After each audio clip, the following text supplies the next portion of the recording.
অৰ্জুন ৰাভা, নগাঁও অভয়গুটি। হয়, মই চক্ৰশিলাৰ বিষয়ে প্ৰথমৰ পৰা যদিও নহয়, আমি মোটামুটি এই চক্ৰশিলাৰ কাৰণে আমি আন্দোলন কৰিছিলোঁ। চক্ৰশিলাখন মানে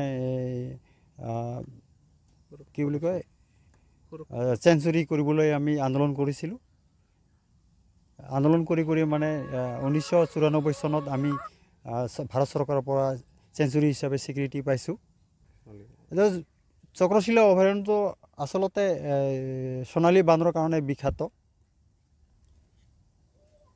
হয়, সিহঁতৰ বাসস্থানৰ কাৰণে অলপ অসুবিধা হৈছে, আহাৰৰ খাদ্যৰ কাৰণে অভাৱ হৈছে। এইটোৰ কাৰণে মানে গাঁৱলৈ ওলাই আহিছে, গাঁৱতে থাকে। আছে মানে আগতকৈ মানে অলপ মানে সৰু সৰু আছে এতিয়া শাল গছ, কিন্তু ফৰেষ্ট ৰোপণ কৰা এইটো গছ নাছিল। আগৰ পৰাই নেচাৰেল গছেই আছিলে, চামা শাল এইবিলাক আছিলে। হয়, আজিকালি মানে হেৰি হৰিণ আৰু চিতাবাঘ এইবিলাক আছে, ভিতৰত আছে। মানে এই চক্ৰশিলা অভয়াৰণ্যখন ভালকৈ ৰাখিবৰ কাৰণে মই চৰকাৰক মই আবেদন মানে হেৰি কৰোঁ আৰু অনুৰোধ জনাওঁ। মোৰ ঘৰ দামোদৰপুৰ, মোৰ নাম শ্ৰী খনীন্দ্ৰ দত্ত বৰুৱা। চক্ৰশিলা উপলক্ষে আমি এইখিনিয়ে ক'ম যে চক্ৰশিলা অভয়াৰণ্য আমাৰ সোণালী বান্দৰৰ কাৰণে বিখ্যাত।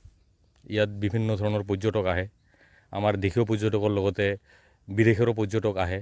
তো আমাৰ এইটো কাৰণে বহুত গৌৰৱৰ বিষয়। অনাগত দিনত যাতে ইয়াৰ গছ গছনিখিনি আৰু অলপ ভালভাৱে আমি ৰক্ষণাবেক্ষণ দিব পাৰোঁ, ইয়াৰ ক্ষেত্ৰত আমি সজাগতা ৰাইজৰ লগত আমি আলোচনাত মিলিত হওঁ। তো আমি অনাগত দিনত যাতে আমাৰ চক্ৰশিলা অভয়াৰণ্যখন মানে বিশ্বৰ বুকুত আৰু উজ্বলাই তুলিব পাওঁ, তো এটাই আমাৰ মানে আশা আছে। কিন্তু বাঘ সেই ধৰণৰ প্ৰত্যক্ষ নহয়, কিন্তু আমাৰ মানে চিতাবাঘ যিটো, আৰু লগতে এই যে কুকুৰ নিচিনা লকৰা বাঘ কয়, এইটোও আছে। আৰু লগতে বনৰৌ, হৰিণা এইবিলাক পৰ্যাপ্ত পৰিমাণৰ আছে।